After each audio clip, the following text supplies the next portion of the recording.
حضرت مالک بن دینار 400 سال پہلے لکھتے ہیں، کہتے میں طواف کعبہ کر رہا تھا، کوئی وظیفہ پڑھتا، کوئی وظیفہ پڑھتا، ایک نوجوان دیکھا ہر چکر پہ درود شریف ہی پڑھ رہا، ہر چکر پہ درود و سلام، ہر چکر پہ درود و سلام۔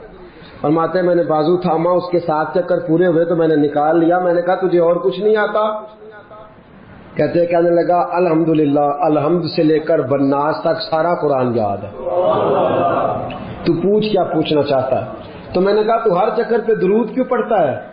تو کہنے لگا جس سے کچھ ملے وہی کام کرنا ہے نا، اپنا نفع دیکھ کے چلنا ہے نا۔ تو میں نے کہا نفع کیا ہے؟ کہنے لگا آپ کو کیوں بتاؤں؟ تو میں نے کہا مجھے جانتے ہو میں مالک بن دینار ہوں۔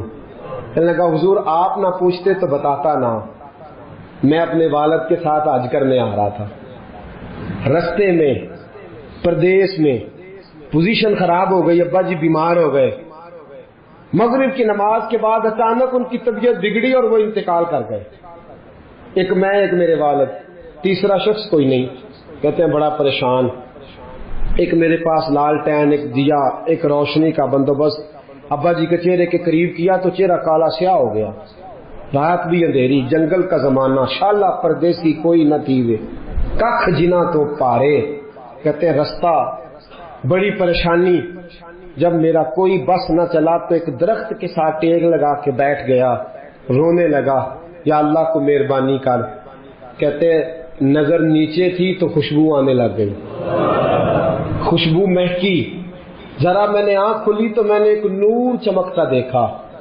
کہتے ہیں میرے قریب سے کچھ لوگ گزرے، لگا یوں کہ یہ زمین کے باسی نہیں، یہ دنیا کے رہنے والے نہیں۔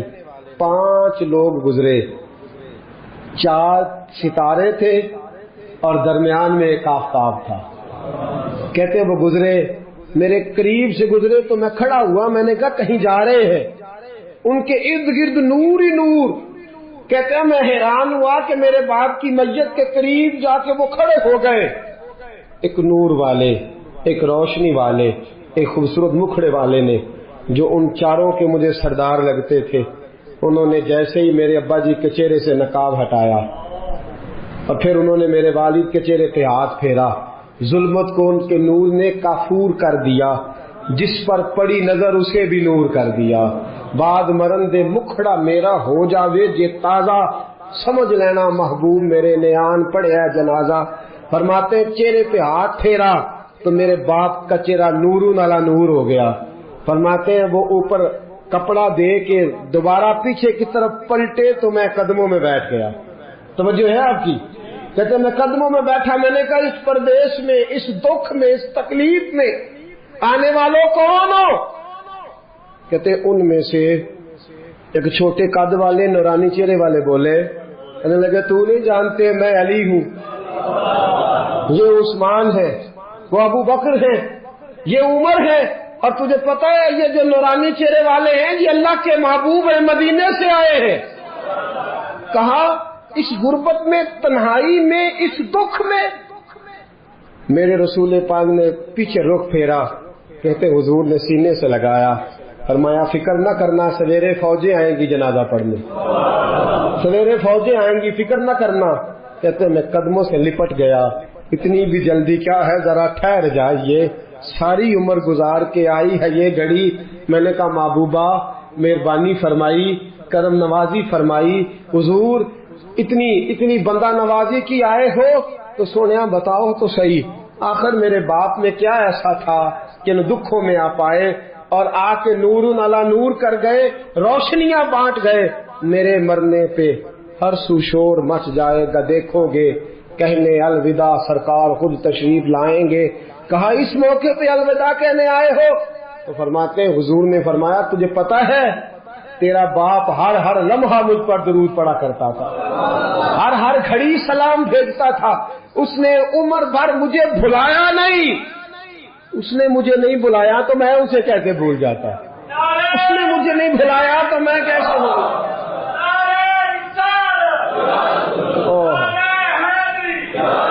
وہ شخص کہنے لگا بس صبح میں نے دیکھا کہ فوجوں کی فوجیں آئیں، فوجوں کی فوجیں آئیں، میرے والد کا جنازہ اٹھا تو خوشبوئیں پھیل گئیں، حضرت مالک بن دینار سے کہنے لگا کچھ تو سن سن کے پڑھتے ہیں، میں تجربہ کر کے درود پڑھ رہا ہوں، میں تجربے کے ساتھ پڑھ رہا ہوں اور میری نفس نفس درود پڑھتی ہے، میرا ایک ایک سانس درود پڑھتا ہے، میری زندگی درود پڑھتی ہے۔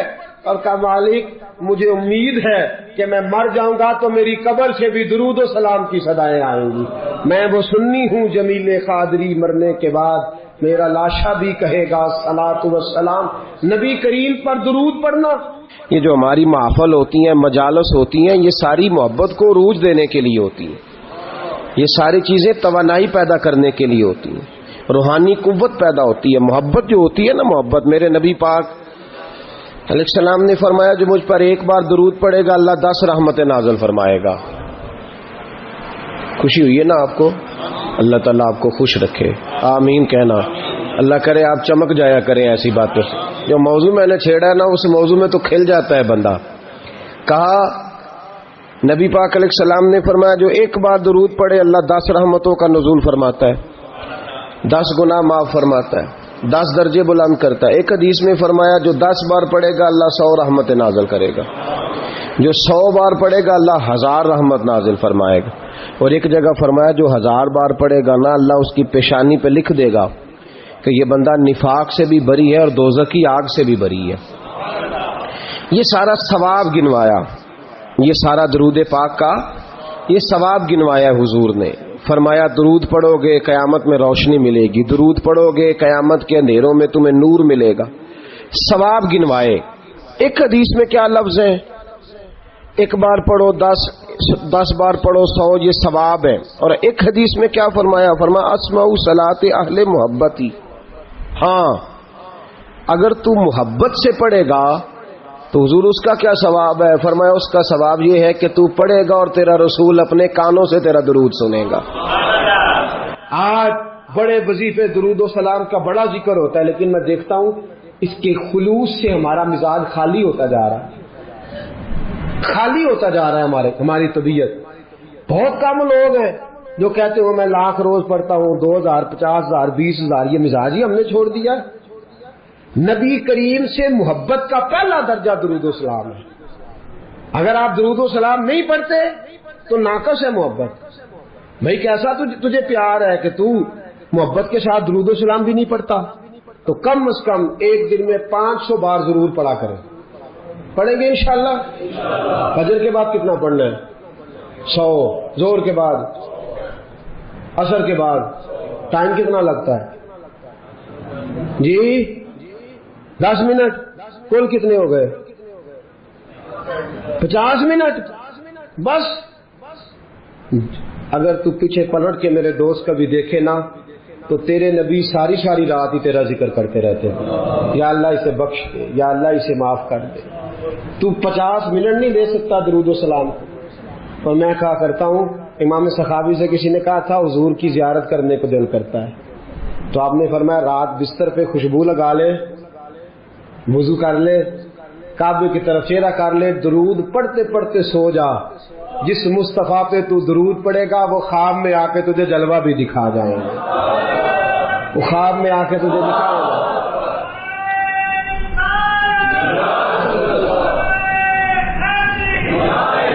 علامہ اسماعیل حقی نے تفسیر روح البیان میں لکھا ہے قیامت کا دن غیبہ غیبی کا عالم نفسا نفسی پکارا جا رہا ہے، اعمال کھلنے لگ گئے۔ ایک بندہ ہے، گناہ گار ہے، خطا کار ہے، اسی اشعار ہے، بھول گیا، خطائیں ہو گئی، ایمان سلامت لے کے گیا، آیا کرتا تھا مسجد، لیکن کسی گناہ میں بھی الجھ جاتا تھا۔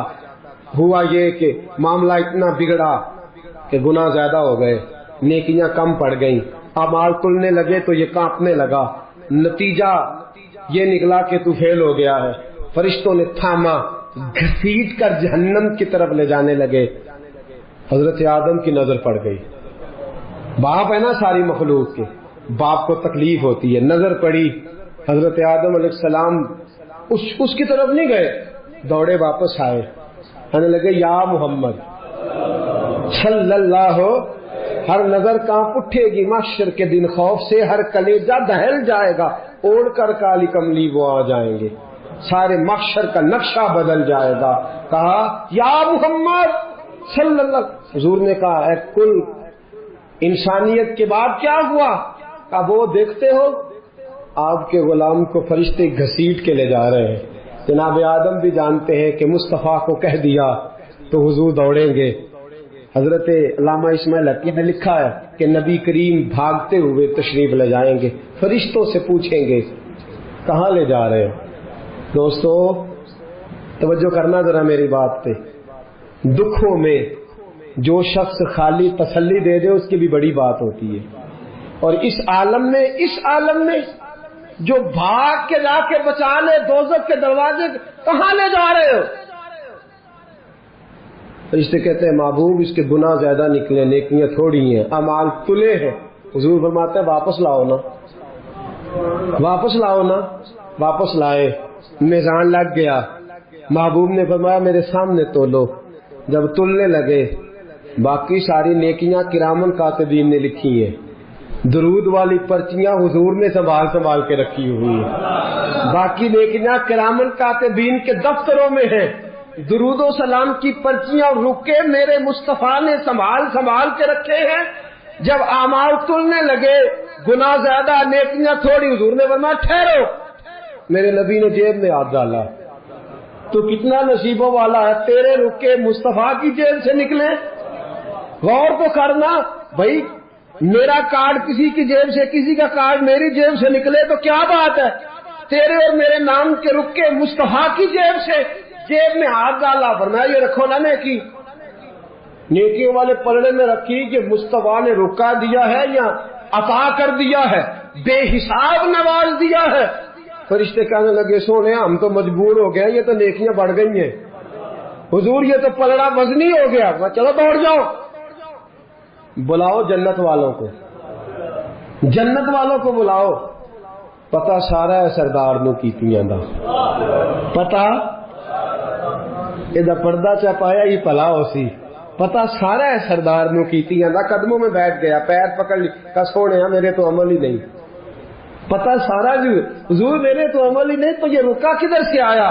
حضور نے فرمایا فلاں مجلس میں تو بیٹھا تھا، فلاں محفل میں تو بیٹھا تھا، تو نے میرا نام سنا، تو نے میرا ذکر سنا، تو نے میرا تذکرہ سنا، تو تو نے پیار سے درود پڑھا. اسمعوا صلاۃ لاہل المحبہ، جو محبت سے پڑھے میں سن لیتا ہوں. میں نے تیرا سنبھال کے رکھا تھا، تیرے کام آ گیا. دوستو دنیا کی مہمات میں تو بندہ باقی جاتا ہے، پھنسے گا قیامت کے دن اور بچے گا درود پڑھنے والا، حضور پر سلام پڑھنے والا، جس کی عادی ہوگی زبان درود و سلام کی. امام شافعی انتقال کر گئے. شاگرد نے خواب دیکھی، کہا حضرت جی کیا بنا؟ کہنے لگے خدا نے مجھے سجا سوار کے جنت میں بھیجا. کس طرح سجا؟ کہا حضور بھیجنا تو تھا، آپ محدث سے بہت بڑے فقہ کے امام سے، کیا بات تھی؟ کہنے لگے اس لیے نہیں، بات کوئی اور ہے. کہا حضور کیا؟ فرمانے لگے ایک دن میں کوئی کام کر رہا تھا، کوئی حدیث لکھ رہا تھا، باقی تو میں نے جلدی لکھ لیا، اور جب آیا نا نبی پاک کا نام مبارک، تو امام شافعی کہتے ہیں میں نے جتنی میری صلاحیت تھی میں نے پیار سے لکھا، پھر آگے میں نے پیار سے درود لکھا. میں نے قلم کو روکا، اتنا وقت پورے صفحے پہ نہیں لگا جتنا وہ حضور کے نام اور درود پہ لکھا. کہتے ہیں بس میں نے پیار سے لکھا تھا، پیارے رب کو پیارا لگ گیا. میں مرا، آنکھ کھلی، رب کریم نے فرمایا اس کو سجاؤ، جنت کا لباس پہلے پہناؤ، اس کے سر پہ امامہ رکھو، خوشبو لگاؤ، جنت میں لے جاؤ. یا اللہ یہ ساری نعمتیں. فرمایا دنیا میں تو مصطفیٰ کا درود سجاتا رہا ہے، تو حضور کا درود سجاتا رہا ہے، میں نے آج تجھے سجانے کا فیصلہ کر لیا ہے. مناظرے سب سے زیادہ درود و سلام پہ ہوتے ہیں اور ہم کرتے ہیں، لیکن میں اکثر ساتھیوں سے کہتا ہوں اسی ان سے مناظرے ہی کرنے ہیں. عمل اگر میں کبھی اپنے اجتماع سے پوچھ لوں نا اہل سنت والوں سے کہ تسی آندے ہو جی اسی تے درود والے ہیں تے پڑھ دے کنا ہو، کوئی نہیں. یاد رکھو بحثوں سے انقلاب نہیں آتا، عمل سے آتا ہے. آپ کا کوئی درود پڑھنا دیکھے گا تو مجھے آپ لڑائی کر کے درود پڑھوانا چاہتے ہیں، کوئی نہیں پڑھتا. اگر آپ کا درود پڑھنا کوئی پیار سے، خلوص سے، محبت سے، ناراض تو نہیں ہو جائیں گے؟ ایک بات کر دوں جی، اپنے خلاف کر لگا کر دوں. ایک شخص میرے پاس آ گئے، کہنے لگے جی ہماری گلی میں نا سویرے اٹھ کے ایک بندہ ہے، وہ کہتا ہے 111 بار اسپیکر میں درود پڑھنا ہے تہجد کے وقت، پڑھنا چاہیے اسے؟ میں نے کہا نہیں پڑھنا چاہیے، اس لیے کہ اللہ کے نبی کریم صلی اللہ علیہ وسلم نے منع فرمایا ہے کسی کو تکلیف دینے سے. قرآن بلند آواز سے پڑھنا منع ہے جب کسی کو تکلیف ہوتی ہو. تو لوگ سوئے ہوئے ہیں، ایک آدھ 2-4 بار تو ٹھیک ہے، 111 بار ہی شروع کر دیا ہے. وہ شخص میرے پاس آ گیا، کہنے لگا کہ واقعی سنی ہو. میں نے کہا یار یہ سنی نہ سنی ہونے کا تو نے کون سا رزلٹ نکالا ہے؟ اندر سن درود ڈاک چھڑے ہے. میں کہا تم ہی آنا مسیطے چلیے، 10 بغیر سپیکر تو کنا پڑھنا ہے؟ ناراض تو نہیں ہو جائیں گے آپ؟ میں کہا کلے ہاں اسی 2 میں کسی کو قسم لینی نہیں چاہیے، پر دیانتداری نہ دسی کنا پڑھنا ہے؟ کہندا وہی پڑھنا جڑا سپیکر وچ پڑھنا. تو میں کہا پھر اللہ کو ڈرو. کیا دیکھیں نا کیا معاملہ ہے کہ کدھر جا رہے ہیں ہم؟ بھائی میرے آج سپیکر آئے تو میں کہا جھوم کے پڑھو، تو سارے پڑھو، تو اچھی پڑھو، تو بھگ تک پڑھو، اور اپنی باری آئے تو. اب میں ایک حوالہ دے دوں، بات ختم کروں. نبی کریم کی خدمت میں عرض کیا گیا یا رسول اللہ یہ بندہ لمبی نماز پڑھاتا ہے. حضور نے بلایا، فرمایا کیوں لمبی پڑھاتا ہے؟ کہا حضور مجھے مزہ آتا ہے. فرمایا لمبی پڑھنی ہو تو اکیلے پڑھنا، لوگوں کو پڑھا تو مختصر پڑھا، بچے بھی ہوتے ہیں، بوڑھے بھی ہوتے ہیں، بیمار بھی ہوتے ہیں.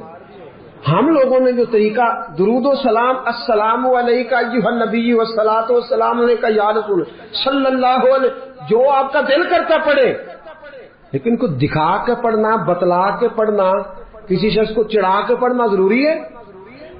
درود تو ہم جب پڑھتے ہیں تو پتہ کسے دکھا کے پڑھتے؟ مدینے والے محبوب کو، رسول پاک کو دکھا کے پڑھو، حضور کو سنا کے پڑھو، نبی پاک کی طرف توجہ کر کے پڑھو. اختلاف درود پہ تو لڑائی نہیں نہ ہونی چاہیے، یہاں تو نہیں نہ ہونی چاہیے. تو ساتھیو درود و سلام جم کے پڑھیں، اتنا پڑھیں. 3 فائدے ہیں درود پڑھنے کے جو میرے حضرت صاحب نے مجھے بتائے، میں آپ کو بتا دیتا ہوں، بات ختم کرتا ہوں. یاد رکھیں گے آپ انشاءاللہ؟ کتنے فائدے؟ میرے حضرت فرماتے ہیں درود و سلام پڑھنے والے کی زبان میٹھی ہو جاتی ہے. کک سوادنی مشری اندر کھنڈا می چک ڈٹیاں، اینا ساریاں گلاں نالوں گلاں سجن دیاں میٹھیاں. درود پڑھنے والے کی زبان فرماتے ہیں دل نرم ہو جاتا ہے. یہ میرے صاحب نے مجھے بتایا، دل اور روح پاک ہو جاتی ہے. یہ رسول اللہ کا کرم ہے کہ اللہ نے ہمیں ان کی امت میں پیدا فرمایا ہے. یہ کرم ہے، نبی پاک کا صدقہ ہے. تو حضور کے احسانات تقاضا کرتے ہیں کہ نبی پاک صلی اللہ علیہ وسلم پر زیادہ سے زیادہ درود و سلام پڑھا جائے. پھر درود و سلام اللہ کی رضا بھی ہے. اللہ چاہتا ہے کہ میرے بندے میرے نبی پر درود پڑھے. درود و سلام نبی پاک صلی اللہ تعالی علیہ وآلہ وسلم پر اللہ کی رضا بھی ہے، اور خود نبی پاک کی بھی رضا ہے کہ لوگ ان پر درود پڑھیں. یہ جو سورہ احزاب کی آیت ہے نا، ان اللہ و ملائکتہ یصلون علی النبی، یہ اس کا شان نزول ذرا دیکھیے گا کیا ہے. پہلے تو لوگ مقابلہ کرتے رہے حضور علیہ السلام کے ساتھ، فکری مقابلہ جاری رہا. فکری وہ کہتے تھے نہیں ایک خدا کیسے نظام چلا سکتا ہے، معاذ اللہ ممکن ہی نہیں، زیادہ لوگوں کی ضرورت ہے، بت یہ وہ باتیں ہوتی تھی. پھر جب فکری اور علمی جگہ پہ ناکام ہو گئے تو پھر انہوں نے تلوار کی جنگ لڑنی شروع کر دی. بدر میں تلواریں لے کے آ گئے، احد میں تلواریں لے کے آ گئے. جب وہاں بھی ناکام ہوئے تو شخصی اعتراض، جب کوئی بندہ کسی شخص کی قوت کا، طاقت کا، علم کا جواب نہیں نہ دے سکتا، پھر وہ شخصی اعتراض کرتا ہے کہ انجدہ ہے تو بندہ ہی نہیں ٹھیک. اب یہ کیا ہے؟ شخصی اعتراض وہ لوگ کرتے ہیں جو بڑے نچلے طبقے کے لوگ ہوتے ہیں، چھوٹے ذہن کے لوگ. کسی کی ذات پر اعتراض کرنا، اس کی شخصیت کو مورد الزام ٹھہرانا، یہ چھوٹے لوگوں کی بات ہے. چھوٹے لوگوں جب کسی شخص کو آپ چھوٹی بات کرتے دیکھیں نا تو سمجھے خود ہی بڑا چھوٹا ہے. جو بڑی بات کرنے والا ہوتا ہے وہ بندہ بڑا ہوتا ہے. کفار مکہ نے کیا کیا؟ شخصی اعتراض شروع کر دیے، نبی پاک پہ معاذ اللہ استغفر اللہ الزام لگانے شروع کر دیے۔ اب میں ان الزامات کی طرف نہیں جاتا، وہ درد کا ایک معاملہ ہے، وہاں اگر بات چھڑی جائے تو بڑی تکلیف دہ مسئلہ ہے۔ ایک بات صرف کرتا ہوں، ایک سب سے بڑا الزام یہ لگاتے تھے کہ حضور کی تو اولاد ہی کوئی نہیں، معاذ اللہ استغفر اللہ۔ پھر ایک بہت بڑا الزام یہ لگاتے تھے کہ انہوں نے 11 نکاح کیے ہیں، صرف 2 بیویوں سے اولاد ہوئی ہے، باقی جگہ پہ تو معاملہ ہی کوئی نہیں۔ پھر جب نبی پاک صلی اللہ علیہ وسلم نے کچھ مال غنیمت 5واں حصہ حضور کا تھا، تو وہ مال غنیمت کا 5واں حصہ حضور اپنے پاس رکھنے لگے، اس میں سے حضور نوازتے تھے غریبوں کو، مسکینوں کو، کہنے لگے پیسے آنے لگے ہیں تو انہوں نے بھی سمیٹنے شروع کر لیے۔ تو معاذ اللہ یہ الزامات، اب شخصی اعتراضات، ذات پر جب تنقید ہونے لگی تو حضور پریشان ہوئے۔ عام عزت دار آدمی کے بارے میں بھی کوئی شخص بات کرے تو اسے تکلیف ہوتی ہے۔ کائنات میں سب سے زیادہ عزتیں اللہ نے میرے نبی کو عطا فرمائی ہیں، کل کائنات کی عزتوں کے وارث رسول پاک ہے۔ ایک کونے میں مسجد نبی کے کونے میں روایت کے راوی حضرت ابو ہریرہ ہے، کہتے ہیں دونوں گھٹنوں کے اوپر یوں بازو لگا کے ان کے اندر سر رکھ کے حضور تشریف فرما ہے، مقدس آنکھوں میں آنسو کونے میں، اور نبی پاک نے جب چہرہ اٹھایا تو داڑھی مبارک سے آنسوؤں کے قطرے گرنے لگے۔ حضور کیا ہوا؟ کہا ابو ہریرہ دیکھ تو صحیح، کل یہ مجھے صادق اور امین کہتے تھے، کل یہ میرے نام کی مالا جپتے تھے، آج یہ مجھ پہ الزام لگانے لگے ہیں، ابھی جملے پورے ادا نہیں ہوئے۔ حضرت جبریل آئے، کہنے لگے سونیا رب فرماتا ہے یہ بکواس کرتے ہیں، انہیں کرنے دے، ان اللہ وملائکتہ یصلون علی النبی، ان کو کرنے دے جو کرتے ہیں، تیرا رب بھی تیرے اوپر درود بھیجتا ہے، اور اس نے سب فرشتوں کی ڈیوٹی لگائی ہے کہ میرے نبی پہ درود ہی بھیجتے رہو۔